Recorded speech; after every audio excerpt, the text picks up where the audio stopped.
Welcome to JMJ Recaps. Today, I will show you an action thriller film from 2007, titled, War. Spoilers ahead. Watch out, and take care. Two FBI agents, John Crawford and Tom Lone, are at a dock warehouse in San Francisco, where John is smoking cigarettes.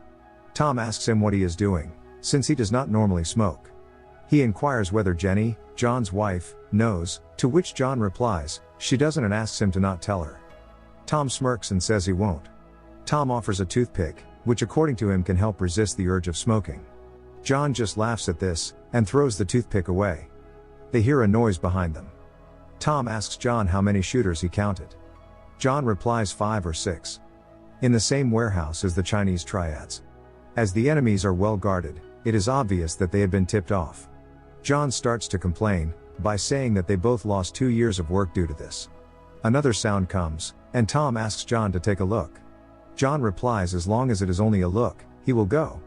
The two then reload their guns, a shotgun for John and a pistol for Tom, and head off to the harbor. They slowly make their way in, checking every corner and place, before they enter the door of the cabin. John notices a bullet casing on the floor, with the markings of the assassin Rogue. John tries to warn Tom, but Tom has already gone inside the harbor building, and has met the Chinese triads. They start exchanging bullets, but Tom expertly kills many people. John, when he realizes Tom has started firing bullets, joins the fight in full force, as he knows he can't leave his partner alone. The two kill many people at the harbor, showcasing their skills as gunmen. John is fearless as he engages the triads, as he is not even ducking and taking cover. He is just relentlessly going forward with his shotgun in front of him, ready to fire if someone comes in front. After the shootout, Rogue has fallen into the water, and Tom comes up to check on John, who replies that he is fine. Tom then offers a hand to John, and he gets up and asks Tom if he got them. Tom replies that he shot him in the face, and that the guy is dead. John then comments that the world is full of people, who believe that they killed the guy. Tom says that it seems John knew the guy, and John says that the Yakuza had hired an independent contractor, to deal with the triads, and that guy was supposed to be the best. He also comments that the CIA used him as well, and that this guy is a myth, and the story about him killing his handlers was also fake. He picks up a bullet casing, and shows him the man's symbol on it. The two continue talking until the police arrive. The cops ask them to stay still, but the two show their badges. A couple of days later, Tom is at his home, and he receives a call from John. Tom's wife picks up the call, and asks him to wait while she gets the phone to Tom. Before she hands him the phone, she asks Tom to tell John that he cannot smoke in front of the kids, and she thought he had quit. Tom then answers the phone, and John starts to talk to him, but mid-conversation John's wife interrupts him, and takes his cigarette away. Then she picks up her daughter and the two go out to shop. Tom and John then discuss the case. John learns that Rogue's body has never been recovered. Tom also informs John that Rogue's body has been devoured. Rogue has been presumed dead. John hangs up the phone after speaking with Tom. He then tells his wife that they need to pick up some steaks. John and his family are planning to visit Tom's house. Regrettably, it is revealed that Rogue is still alive. Tom's residence is found by Rogue.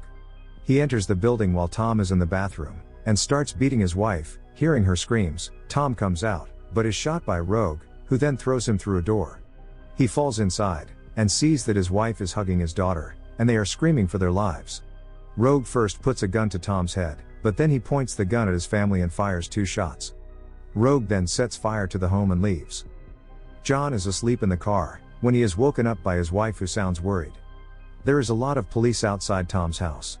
It seems that the house was set on fire. John immediately rushes out of the car and starts walking towards the house. A cop tries to stop him, but he shows him his badge, and the cop allows him to pass. The cop then tells him that they have 3 fatalities. One of them is a man, the other is a woman, and the third is a child. John opens one of the body bags. He starts gasping for breath and then takes a look at his wife, who also seems to be crying. John goes into Tom's burnt house, and starts looking around for some clues. He discovers Rogue's gun shells.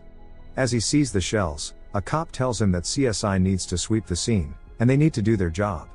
John then gets up and walks outside, puts on his glasses, and then opens his fist, to reveal a bullet casing with the Rogue's logo. A while later, a man is shown driving a sports car to a club. He is immediately allowed into the club. Inside, people continue to dance, as the mystery man walks through them. Some members of the triads are shown looking at this through their cameras. while the man slices the necks of some guards, and continues to walk into the private area of the club. He follows a man who is being led by a prostitute. A prostitute runs crying out of a side room, carrying her clothes with her. A member of the Triads then walks out, and sits on a chair in the center of the room, as his goons continue gambling. The girl runs by the mystery man, and he enters a room, where the man he is following is having sex with the prostitute. He shoots the man in the head. Hearing the gunshot, all the gang members grab guns and start looking for the source of the commotion. Suddenly their cameras go off, and the Triad boss tells his dogs to get the guy. The dogs run off in search of the intruder, but just as they turn the corner, they squeal, and then there is silence. The man then comes around the corner, as all the gang members start shooting at him. Thinking that he is dead, the boss sends one of his goons to check, but when he doesn't return, he calls for him. But this time, one of his dogs comes around the corner, and comes to lay next to him. It turns out that he has a bomb tied to his neck, which goes off, killing everyone in the room. Rogue is then shown walking towards the Triad member, and when the man asks why he betrayed him, Rogue shoots him. John seeks vengeance for his companion, and promises to assassinate Rogue. Rogue appears to be working for the local mafia Chang, when he kills his son like man in the Triads, and deceives him into thinking it was done by the Yakuzas.